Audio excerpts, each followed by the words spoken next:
Hi, everyone. Judge Andrew Napolitano here for Judging Freedom. Today is Wednesday, April 30th, 2025. Professor Glenn Diesen joins us now. Professor Diesen, it's a pleasure. I want to talk to you about what Europe fears.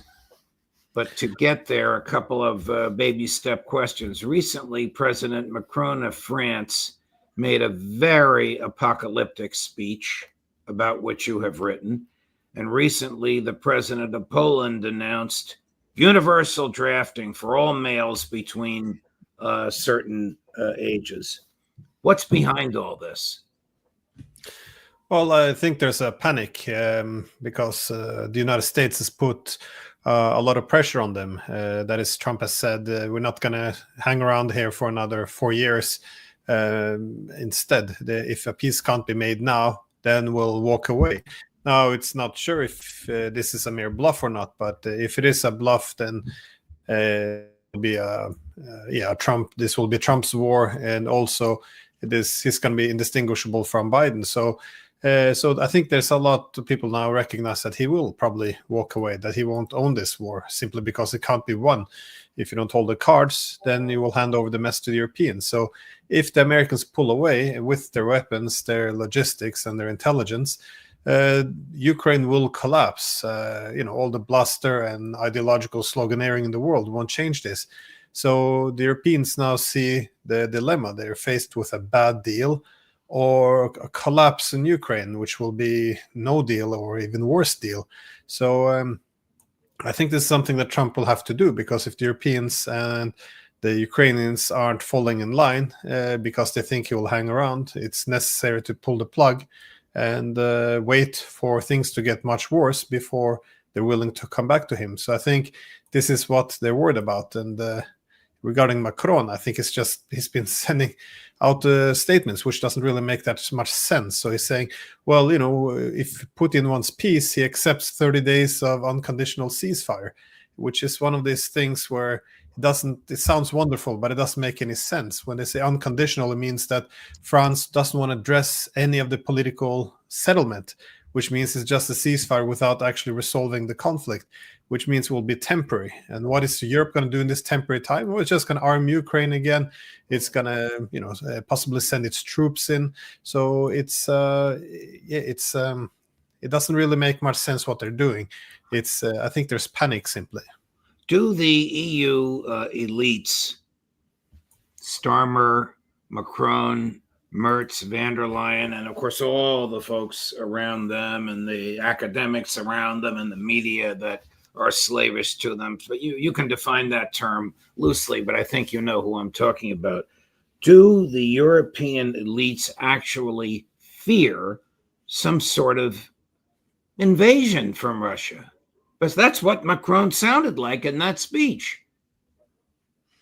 I doubt it, because if this was the case, they would have armed themselves to greater extent earlier.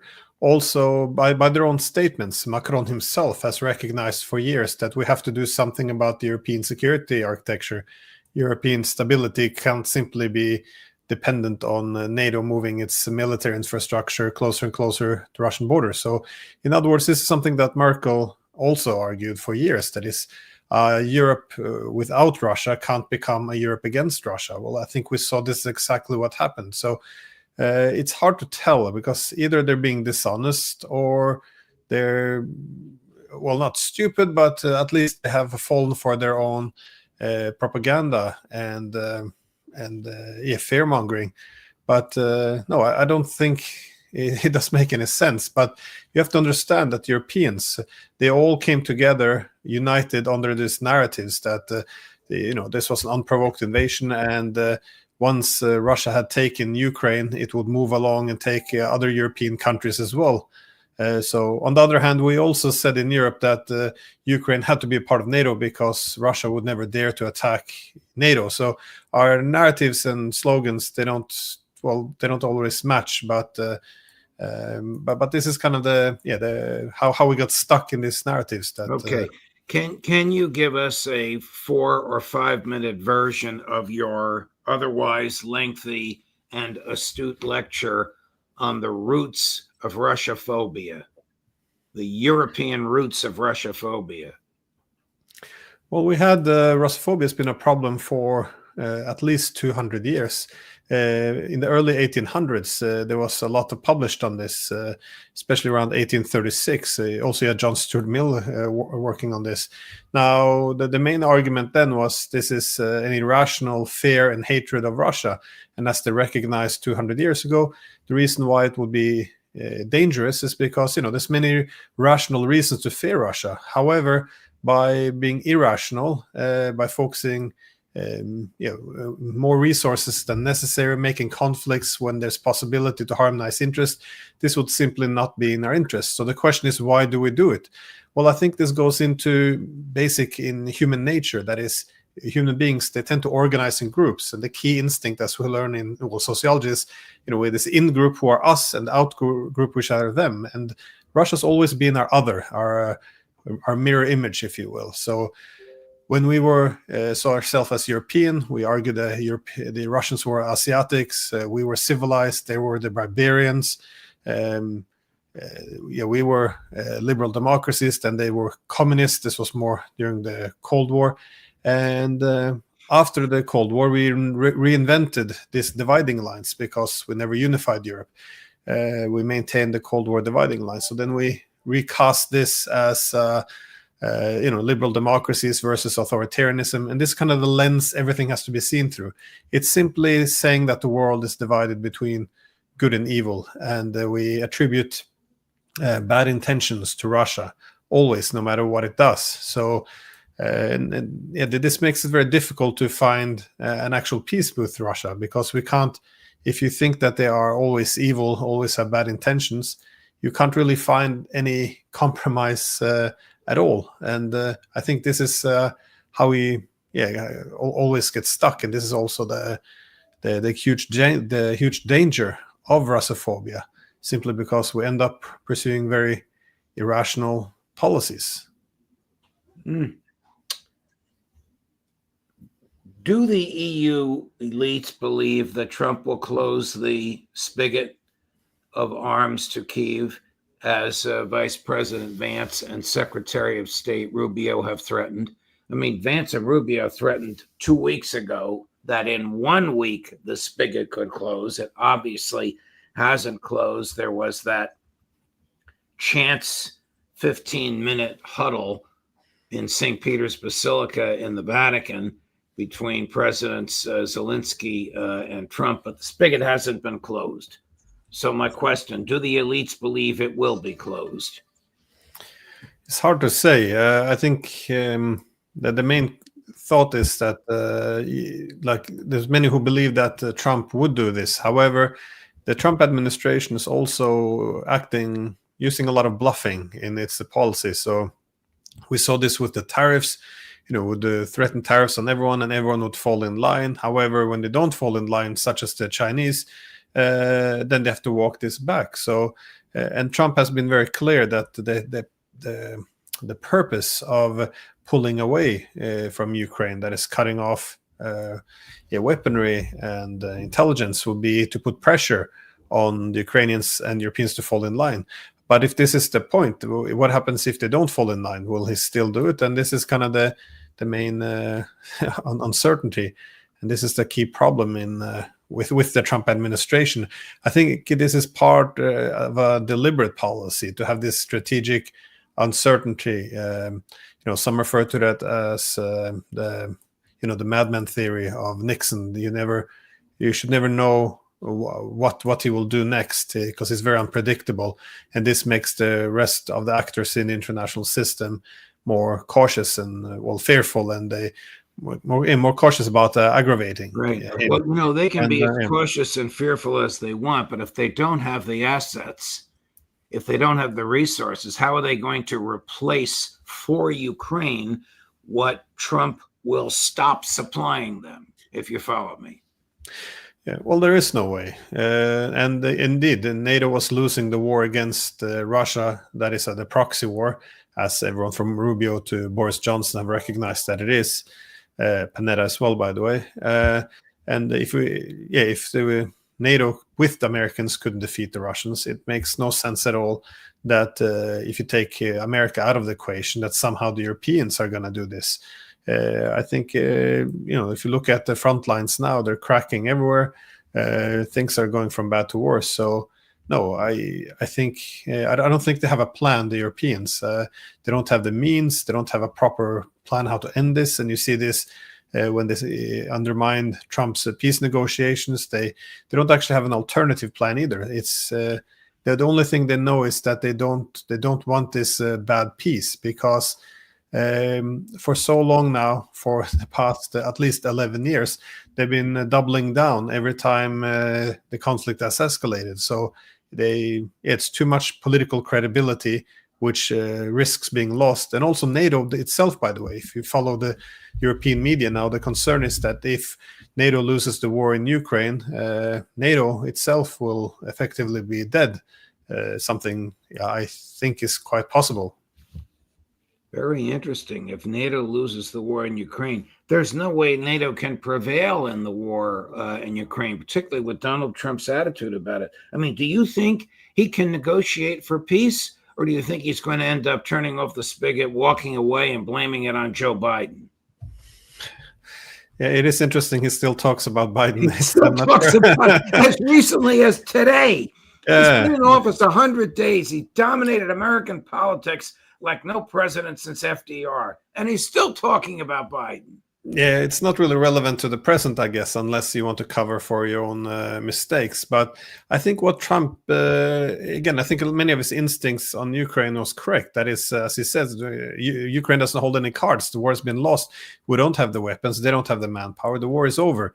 Meanwhile, the Russians are ramping up in a big way. So, but I think that what he misunderstands and fails to appreciate is that the Russians do consider this to be an existential threat. That is, they can't accept NATO entering into Ukraine. So this idea of having to restore neutrality of Ukraine, which includes no European troops in Ukraine, doesn't matter if they wear the EU hats or call themselves peacekeepers or come in as NATO, they simply won't accept this. This is why they invaded to begin with, and knowing that it could escalate to a nuclear war.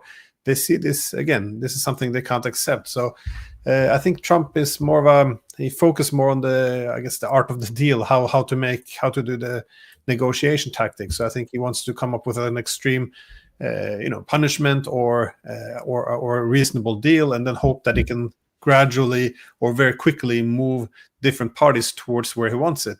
The problem is he doesn't have any leverage with the Russians. For one, given that the Russians sees this as an existential threat, they will never accept any situation where the Europeans or any NATO countries end up in Ukraine. And so they want it more. And second, the Russians have the means as well. They can stay this one out. They have diversified their economy, so they're not that vulnerable to sanctions. And they're building up an immensely powerful military force, which makes sure that they don't have to make any concessions that undermines effectively what they see as this existential threat. Just as a final note, this was effectively Obama. I know we aren't allowed to say this anymore because this is what the Russian narrative is, but this was Obama's comments as well back in, I think it was 2015 or 16, that the Russians had advantage. It was more important for them, and also they had a logistic advantage, which is logistic is really the key in this war. But also what we see now is the industrial might and the economic flexibility. But either way, this I think he doesn't appreciate that the Russians can't really move that much on this. This is Here's President Trump just yesterday in an interview being asked about if there is no peace, will he cut off military aid? And you have your finger on the pulse, Professor Diesen, but here's what he said. If there is no peace deal, will the U.S. cut off military aid to Ukraine? I don't want to tell you that. I'm not going to tell you whether or not I would or not. I want to leave that as a big fat secret because I don't want to ruin a negotiation. But I'd be worried. I will tell you, I was not happy when I saw Putin shooting missiles into a few towns and cities, and that was not something that I like seeing, and I thought it was inappropriate. But I think the whole war is inappropriate. Okay. All right, he deviated away from the question. I understand he doesn't want to answer it. He wants to use it as sort of a bargaining chip. He's talking out of both sides of his mouth. He's blaming Putin for attacking residences in Kyiv. He's been doing the same thing in Yemen for the past 4 or 5 weeks. But your thoughts on this kind of a give and take? Yeah, well, some of the logic goes similar to what Macron was saying. That is, so if Putin wants peace, why is he attacking Ukraine?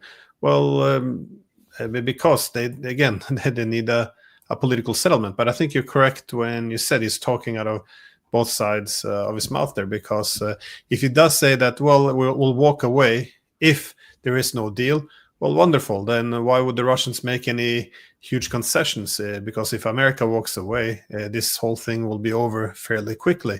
Right. On the other hand, if he says, no, we will not walk away, then the Europeans and the Ukrainians, they don't have to move an inch because they want to keep this war going. But they can only keep it going if the Americans stay in the war. So it's very difficult to bring the parties together. That being said, I do believe that Trump genuinely wants this war over. I think he doesn't see any American interest in it. He sees that the war is lost. There's no way of winning this anymore. So I do think that he's correct, but I don't see any more. I was more optimistic before in terms of getting a peace deal, because if he wants a peace deal, he doesn't have any leverage with the Russians. It has to be the Ukrainians and the Europeans which he puts all the pressure on, because it is a horrible deal. And but it's the only deal. But because it's so horrible, it's going to be very difficult to get through in either Ukraine or Europe. Do the Europeans want Trump to fail and the war to continue and the U.S. to continue paying for it? Oh, definitely. They're quite open about this as well. Now, they often frame their policies as being, in altruistic language. So, for example, they say, well, we're forming a coalition of the willing, so we will assist with any ceasefire agreement. So we're going to put in troops to monitor this. This is not helping or assisting with a ceasefire. What they're doing is they're sabotaging it, because they know very well that the Russians would never accept a ceasefire if they fear that the Europeans will use this time either to send weapons or to move their troops into Ukraine. Now, no, this is quite evident. They don't have a peace proposal, so they believe that more pressure will have to be put against Russia. And this is what they've said for more than 3 years. We want Russia, we want to negotiate from a position of strength, which means we need more weapons. This is what they said from beginning of 2022. This is what they're saying in 2025. Nothing has changed. So this translates, negotiating from strength, it translates into the reality of prolonging the war, keep the fighting going. If I just add one more thing, not everything is altruistic. Many of the Europeans, from the Germans to the Danes to the Baltic states, Poles, they're all saying the same thing. It's better if the war goes on for a few more years, because then we have time to prepare. So again, this is as the German intelligence chief said, keep the war going for another 5 years. Then at least the Russian anger will be directed at the Ukrainians. So they're essentially the meat we are sacrificing here. Does Germany have a new government yet? I think Mertz is coming in. I'm a bit uncertain. No, I don't think Mertz has. I'm just wondering if he put together his coalition, because the impression of him here in the U.S., and that is reinforced by your colleague, Professor Gilbert Doctorow, is that Mertz is the most militaristic, or will be, he's not the chancellor yet, will be the most militaristic German chancellor since Hitler. Well, it's not wrong. It doesn't take that much, because what we've known from the Germany since World War II is they've been very cautious. They focused on creating more trust and being not too militaristic, simply because of the history, but also not to antagonize the other Europeans. So now you have a German chancellor who is standing up in the Bundestag saying, Russia hasn't just attacked Ukraine, they've attacked Europe. Now we have to arm ourselves to the teeth. Germany should become a big military power. And again, the language is something I haven't seen before. So if there would be anyone else since Hitler, I'm not sure who he would rival then. But oh, by the way, he hasn't taken over yet, but he's Right. I'm not sure of the date though. Yeah. Can he amass the resources to replace the U.S. aid to Kyiv if Trump turns off the spigot? Can Mertz do that? I don't see it. It's again the German economy. It used to be the engine of Europe. It's not anymore. Germany is quite broken. A key part of their economic model was their a connection with Russia. This is a historical thing, by the way, that the German economy and the Russian, they're quite complementary. But they had a model where they had a lot of industry, especially a lot of heavy industry with which is energy intensive. So they got cheap energy from Russia. This fueled the industrial might of Germany, and then they would have a huge Russian market, which would be available to the Germans because the Russians believed that one day they would be embraced by Europe and be included into some common European home. And none of this happened. And now that they cut themselves off from the Russian market and the Russian energy, a lot of this is failing. And of course, there's more problems with the German economy. They never digitalized their industries properly. They have problems with infrastructure, skilled labor costs. So there's a lot of problems which hasn't been addressed. And I think this is why a lot of the political class is now leaning into the idea of a geopolitical EU. That is one that seeks unity, not based on common economic interest, but more external enemies. So this is, I don't see the economic possibility of to shoulder this. Will Mrs. van der Leyen get her wish of becoming the commander-in-chief of the European military? It's well. I mean, the thought of that is repellent, but it seems like they're marching in that direction. Well, it is a terrible thought, but it's quite possible. You have to understand the logic that is going on in the EU. That is, for many years, the Germans as well as the French, they were warning the Eastern Europeans, let's not be too aggressive towards the Russians. Let's focus more on trust building instead. And because we bought into this narrative that it was an unprovoked invasion, Putin's new Hitler, they want to restore the Soviet Union. The logic is that the Eastern Europeans got it right, the Russophobes in the Baltic states, for example. So the idea is they had it right all along. Let's give over the car keys to them. So now we put people like Kaja Kallas as the foreign policy chief of the European Union. And you see the Germans now emulating this kind of crazy rhetoric. You see it from Annalena Baerbock, you see it from Mertz himself, which is just incredibly aggressive in his language, where saying effectively that Germany is at war with Russia. They're talking about sending the long-range Taurus missiles to Ukraine, which will likely be operated by German soldiers. So Germans will now launch long-range missiles into Russia. There's some historical precedents there. They've done this in the past, and unlike the Americans and the French and the British, they don't have nuclear weapons. So the temptation for Russia to retaliate if Germany strikes them is going to be quite big. So I think this is future generation might curse his name.